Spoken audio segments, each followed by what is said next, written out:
Hello everyone, আসসালামু আলাইকুম। Russia থেকে আমি সাব্বির। আপনাদের সবাইকে আরও একটি নতুন ইনফরমেটিভ ভিডিওতে স্বাগতম। গাইজ, আজকের ভিডিওটি খুবই ইম্পর্টেন্ট হতে যাচ্ছে, কারণ আমাদের অনেক বাংলাদেশি ভাইয়েরা রাশিয়াতে আসবে ভবিষ্যতে বা আসতে চাচ্ছে, বা অনেকে রাশিয়া সম্পর্কে জানতে চায়। অ্যাকচুয়ালি অনেকে কমেন্ট বক্সে লিখে যে ভাই, রাশিয়াতে আসার আগে এবং পরে কী মেডিকেল চেক আপ করানো হয়। বিষয়টি খুবই গুরুত্বপূর্ণ, কারণ রাশিয়া একটি শীত প্রধান দেশ, অতিমাত্রায় শীত।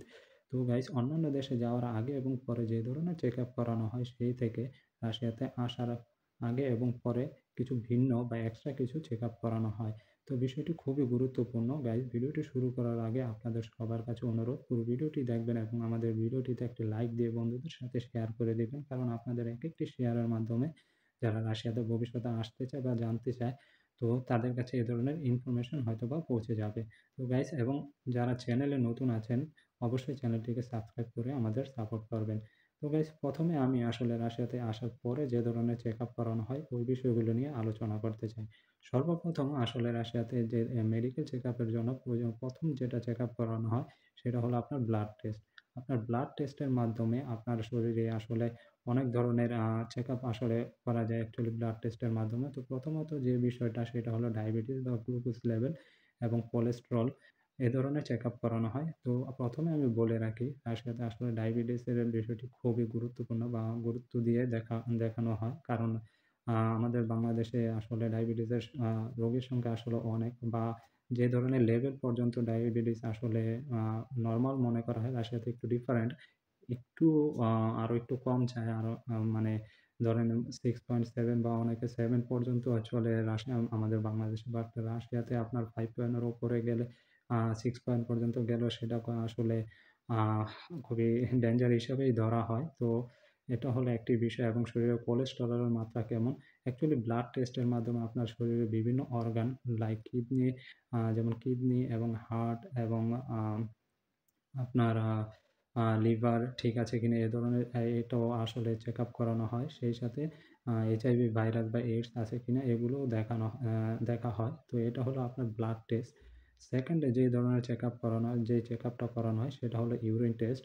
তো মানে প্রস্রাব পরীক্ষা, এটার মাধ্যমে আসলে আপনার শরীরে কিডনি ফাংশন সব কিছু ঠিক আছে কিনা এগুলো দেখানো হয়। অ্যাকচুয়ালি ইউরিন টেস্ট যেটা আসলে আরও বিস্তারিত অনেক কিছু আছে, সেগুলো আসলে না বললাম। তো সেকেন্ড হলো আপনার ইউরিন টেস্ট। এবং থার্ড আপনার যে চেস্ট এক্স-রে করানো হয়। চেস্ট এক্স-রে মানে আপনার বুক, পেটের আপার পার্ট, এটা আসলে এক্স-রে করানো হয়। তো এটা হলো ৩ নম্বর। ৪ নম্বরে আপনার শরীরে ইসিজি যেটা বলতে যেটা বোঝায়, আমি যতটুকু জানি সেটা হলো আপনার হার্ট ঠিকমতো কাজ করতেছে কিনা বা হার্টে কোনো সমস্যা আছে কিনা, আসলে এগুলো দেখানো হয়। সেকেন্ড আপনার এ হলো ৪ নম্বর। ৫ নম্বরে আপনার আই টেস্ট করানো হয়। আই টেস্টে আপনার আ বিভিন্ন ধরনের অ্যাকচুয়ালি আই টেস্টে যে হয়তোবা কোনো ধরনের বুকের ভিতরে আপনার ডট কোনো নাম্বার বা কোনো চিত্র কি আছে এগুলো আপনাকে বলতে হতে পারে, বা ডাক্তার অনেক সময় জিজ্ঞাসা করে আসলে একেকটা বুকে আসলে কি লেখা আছে, বা ডটের ভিতরে কিছু ছায়া ধরনের লেখা থাকে, ওগুলো আসলে জানতে চায়। অথবা অন্যভাবে চেকআপ করানো হয়। আপনাকে একটু দূরে বসিয়ে আ লাইক বিভিন্ন ধরনের লেটার বা বিভিন্ন ধরনের পানির ছবি বা গাছের ছবি লাইক ছাতা, আপেল। তো এই ধরনের ছবি ছোট অ্যাকচুয়ালি ছবি আপনাকে একটু দূরে বসিয়ে আ জিজ্ঞাসা করা হতে পারে যে আসলে কোনটা কি? তো এটা অ্যাকচুয়ালি অনেক সময় খালি চোখে করানো হয়। অনেক সময় একেক ডাক্তারের রিকোয়ারমেন্ট যেরকম, অনেক সময় আপনাকে একটা গ্লাস পরিয়ে, হালকা পাওয়ারের একটা গ্লাস পরিয়ে হয়তোবা জিজ্ঞাসা করা হতে পারে। কারণ অনেকে অ্যাকচুয়ালি কাছের জিনিস কম দেখে, অনেকে দূরের জিনিস কম দেখে। তো সেগুলো আসলে ডিপলি চেকআপ করানো হয় অ্যাকচুয়ালি, যেটা না বললেই নয়। রাশিয়াতে খুবই ডিপলি এগুলা চেকআপ করানো হয়। প্রথম যে নতুন যারা পারমিট করবে সেই সময়। এবং পরবর্তীতে আপনার যে এয়ার টেস্ট করানো হয়, ৬ নম্বরে যেটা বলতেছি এয়ার টেস্ট। এখন এয়ার টেস্ট অ্যাকচুয়ালি অনেকে আমাদের বাংলাদেশে অনেকে পরিচিত না এয়ার টেস্ট সম্পর্কে, কারণ নরমালি বাংলাদেশে কেউ করে না এগুলা। তো বিদেশে যাওয়ার আগে অনেকে দেশে অনেকে করে, বা যারা অলরেডি বিদেশ ফেরত তারা অবশ্যই জানে বিষয়টি এই এয়ার টেস্ট সম্পর্কে। এয়ার টেস্টে আপনারা কানে একটি হেডফোন লাগিয়ে আপনার হাতে একটি বাটনের মতো দেওয়া হবে। তো অনেক সময় এই ধরনের হেডফোনে আপনার বিভিন্ন ধরনের সাউন্ড হতে পারে, লাইক টেলিফোনে রিংগিং সাউন্ড হতে পারে, বিভিন্ন ধরনের শব্দ হতে পারে এবং বিভিন্ন ধরনের প্রাণীর ডাক হতে পারে। তো সেই যে সাউন্ডের যে লেভেলগুলা অনেক সময় আপনার একটু বেশি হবে শুরুর দিকে। তো যখনই সাউন্ড হবে আপনার যেই বাটন দেওয়া হবে সেটাতে আপনাকে টিপ দিতে হবে। তো সেটা অ্যাকচুয়ালি আসলে যে লেভেলটা এটা আস্তে আস্তে পর্যায়ক্রমে কমতে থাকে যে সাউন্ডের লেভেলগুলা। তো এখানে আপনার যে টেস্টটা করানো হয় এখানে আসলে আপনি কতটুকু লেভেল পর্যন্ত আপনি কানে শুনতে পান। আপনি অতিমাত্রায় শব্দ হলে শুনতে পান বা আস্তে যদি সাউন্ডের লেভেল কমে যায় সেটা আপনি শুনতে পান কিনা, আর কিছুটা মিস্টেক হয় আপনার বা কতটুকু সমস্যা হতে পারে এখানে আপনি যতবার টিপ দিবেন বাটনে, তো এগুলা অ্যাকচুয়ালি কম্পিউটার আপনার সিস্টেমে এগুলা আপডেট হয় প্রতিনিয়ত। তো অনেক সময় অনেকে মিস্টেকটা আসলে ধরা হয় না অ্যাকচুয়ালি, বাট আপনি শুনতেছেন কিনা। তো এটা রিপিট বাই রিপিট অনেক সময় ধরে করানো হয়। তো এটা আসলে এয়ার টেস্ট। তো যারা কানে কম শুনতে পান তাদের জন্য এটা অ্যাকচুয়ালি আগে চেক আপ করানো উচিত। আপনারা হিয়ারিং হিয়ারিং লেভেল অ্যাকচুয়ালি কতটুকু। তারপরে গাইস আপনাদের আরেকটি চেক আপ করানো হয়, সেটা হলো আপনার ফুল বডি চেক আপ বা স্কিন চেক আপ বা শরীরের অন্যান্য অঙ্গ প্রত্যঙ্গ আপনার ফুল বডি চেক আপ আপনাকে করানো হয়। সেই সাথে আপনার কাপড় হয়তো বা খুলতে হতে পারে। তো এ ধরনের রিকোয়ারমেন্টও আছে বা কারণ রাশিয়া শীত প্রধান দেশ, শীতের কারণে অনেক সময় স্কিনে সমস্যা হয় বা চর্মরোগ, যেটা আমরা বাংলাদেশে চর্মরোগ বলে জানি। তো এই ধরনের কারো কোনো সমস্যা আছে কিনা এটাও চেক আপ করানো হয়। তো গাইস এটা আসলে সব ধরনের চেক আপ করার পরে আপনাকে একটি ডক্টরের কাছে গিয়ে আপনার সব রিপোর্ট দেওয়া হবে। তো ডক্টর আপনাকে হয়তোবা জিজ্ঞাসা করতে পারে আপনার অ্যাকচুয়ালি এমনি নরমালি কোনো সমস্যা আছে কিনা বা আপনি কোনো সমস্যা ফিল করেন কিনা। তো এ ধরনের সমস্যা থাকলে অবশ্যই ডাক্তারকে বলা উচিত। কারণ ওই সময় হয়তোবা দেখা যেত আপনার ট্রিটমেন্ট করলে আপনার সমস্যাগুলো আসলে আহ খুবই তাড়াতাড়ি আসলে সমাধান করা সম্ভব হতে পারে। তো গাইস অনেক সময় আসলে আরও কিছু চেক আপ করে যারা বিভিন্ন ধরনের কাজের উপর ডিপেন্ড করে এগুলো আসলে চেক আপগুলো করানো হয়। সেগুলো হলো আপনার হাত বা পা, এই ধরনের অনেক কিছু আপনার এক্স-রে করানো হয়। হাতের এ পর্যন্ত কবজি পর্যন্ত আপনার এক্স-রে করানো হয়। যেটা আমি আসার পরে করছি, এগুলা এক্সট্রা বা সবার করে না।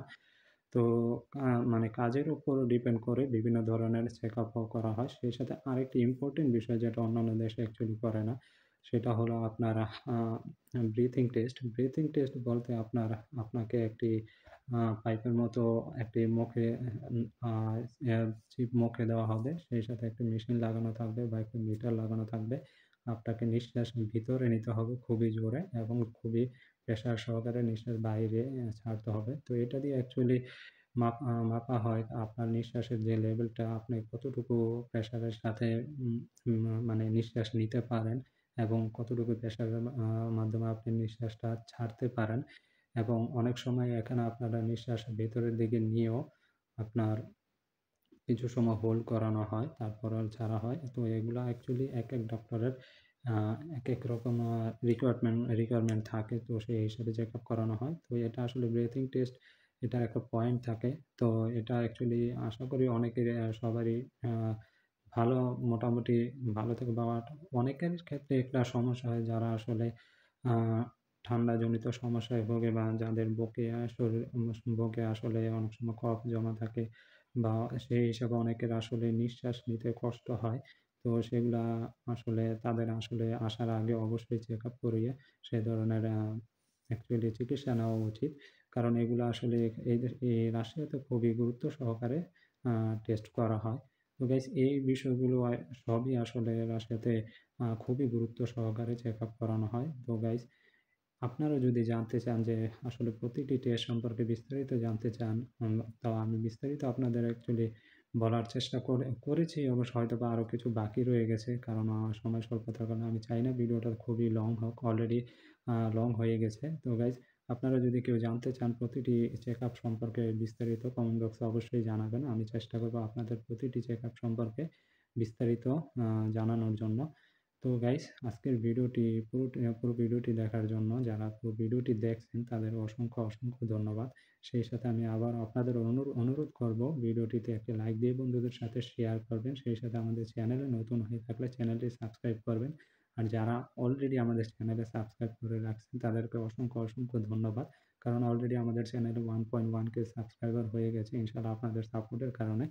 তো আরও যদি কিছু আপনারা রাশিয়া সম্পর্কে বা বাহিরে যাওয়া আসা সম্পর্কে কোনো কিছু জানতে চান কমেন্ট বক্সে অবশ্যই জানাবেন। শুধু রাশিয়া নয়, কারণ আমি শুধু রাশিয়া নয় আরও কয়েকটি দেশে গিয়েছি অলরেডি, আসা যাওয়া করেছি। তো সেই সম্পর্কে আপনারা যদি কোনো কিছু জানতে চান কমেন্ট বক্সে জানাবেন। আমি সময় করে আপনাদের সবার কমেন্টের উত্তর দেওয়ার চেষ্টা করব গাইস, কারণ আমি একটু ব্যস্ত থাকি, সবসময় আপনাদের সামনে কথা বলতে পারি না।